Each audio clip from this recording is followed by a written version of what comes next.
بسم اللہ الرحمن الرحیم. ناظرین، وی لاگ نمبر 28، پیج نمبر ہے 28 اور وی لاگ نمبر بھی 28.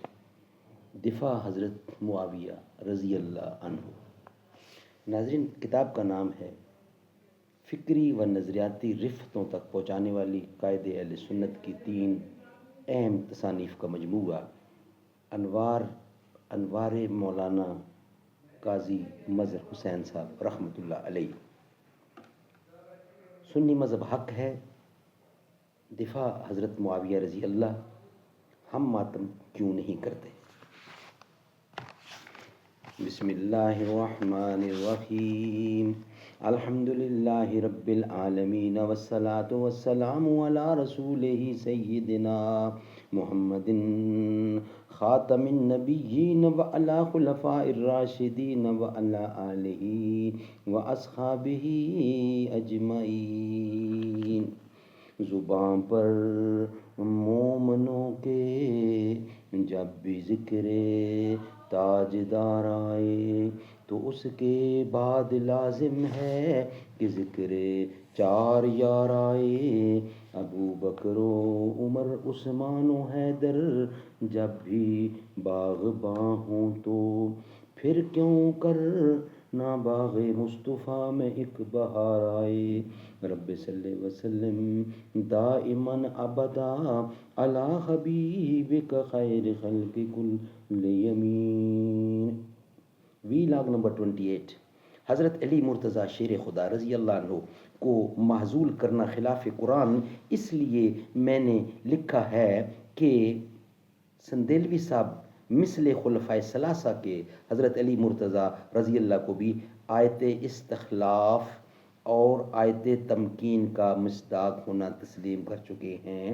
اب ان کے لیے یہ نظریہ اختیار کرنا جائز نہیں ہے کہ حضرت علی رضی اللہ کو معزول کرنا اجتہاد سے تعلق رکھتا ہے، کیونکہ نص کے بعد اجتہاد کی گنجائش نہیں رہتی. البتہ حضرت امیر معاویہ رضی اللہ ہوں یا حاکمین یعنی حضرت ابو موسیٰ اشعری رضی اللہ اور حضرت عمر بن عاص رضی اللہ یا دوسرے صحابہ، ان کے لیے یہ اجتہادی مسئلہ تھا، کیونکہ اس وقت یہ کسی کو معلوم نہ تھا کہ آیت استخلاف اور آیت تمکین کا مصداق حضرت علی مرتضیٰ شیر خدا ہیں رضی اللہ عنہم. چنانچہ بندہ نے خارجی فتنہ حصہ اول صفحہ نمبر 522 پر بھی لکھ دیا ہے کہ یہ صحیح ہے کہ صحابہ کرام رضی اللہ آپس میں اس قسم کے اختلاف کا حق رکھتے تھے، لیکن یہ اس بنا پر تھا کہ اس وقت تو قطعی طور پر یہ معلوم نہ تھا کہ حضرت علی ہی قرآن کے خلیفہ راشد ہیں.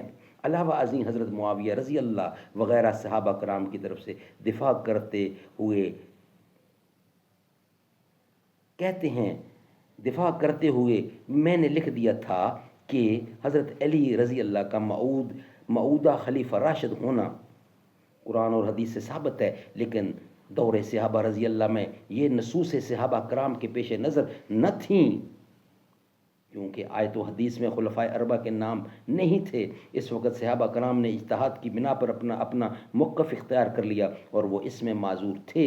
بحیثیت شرف صحابیت کے ہم حضرت معاویہ رضی اللہ کے خلوص میں شبہ نہیں کر سکتے، البتہ یہ کہہ سکتے ہیں کہ آپ سے اجتہادی خطا کا صدور ہو گیا تھا اور اس میں نہ کوئی بے ادبی ہے نہ تنقیص شان، کیونکہ اجتہادی خطا پر بھی از روئے حدیث بخاری ایک گنا ثواب ملتا ہے، تو کار ثواب پر ملامت کیوں کر کی جا سکتی ہے؟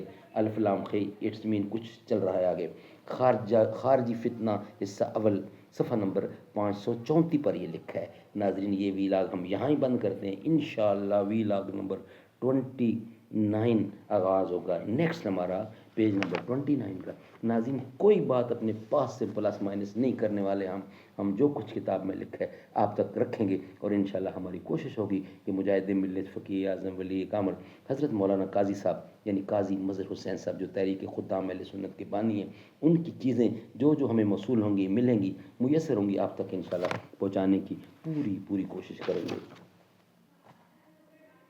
شکر ہے تیرا خدایا میں تو اس قابل نہ تھا، تو نے اپنے گھر بلایا. میں تو اس قابل نہ تھا، اپنا دیوانہ بنایا، میں تو اس قابل نہ تھا، گرد کعبہ کے پھرایا، مدتوں کی پیاس کو سیراب تو نے کر دیا، جام زمزم کا پلایا، میں تو اس قابل نہ تھا، ڈال دی ٹھنڈک میرے سینے میں تو نے ساقیا، اپنے سینے سے لگایا، میں تو اس قابل نہ تھا، شکر ہے تیرا خدایا، میں تو اس قابل نہ تھا۔